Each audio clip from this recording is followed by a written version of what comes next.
Hello friend, இன்றைக்கி பாரம்பரிய உளுந்தங்களி தாங்க. ரொம்ப சத்து உள்ளது பார்த்துக்கிடுங்க.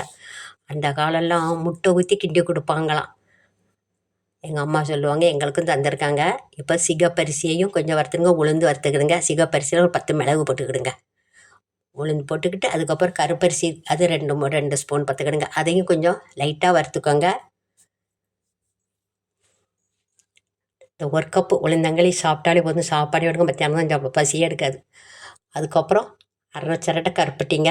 அதை 1 கப்பு தண்ணி ஊற்றி பாவு கரையணும். வெல்லம் கரைஞ்சதும் அளந்து எடுத்து வச்சுக்கோங்க. இப்போ வறுத்த அரிசியையும் உளுந்தையும் மிக்சிலே திரித்து சல்லடையில் அடிச்சுக்கணும். கொஞ்சம் குறப்பாக திரித்து வச்சுக்கிடுங்க. இப்போ 1 கப்பு மாவுக்கு 3 கப்பு தண்ணி, நீங்கள் 3 3.5 ஊற்றலாம். வச்சு கொதித்ததும் மாவை போடுங்க. நடுவில் கொஞ்சம் குழி வச்சுக்கிடுங்க. 1 நிமிஷம் கழித்து தான் கிடணும், உடனே கிண்டாதங்க. கிட்டே தேங்காய் போடுங்க, நல்லெண்ணெய் ஊற்றணும். சூப்பர் உளுந்தங்களி ரெடி. தேங்க்யூ.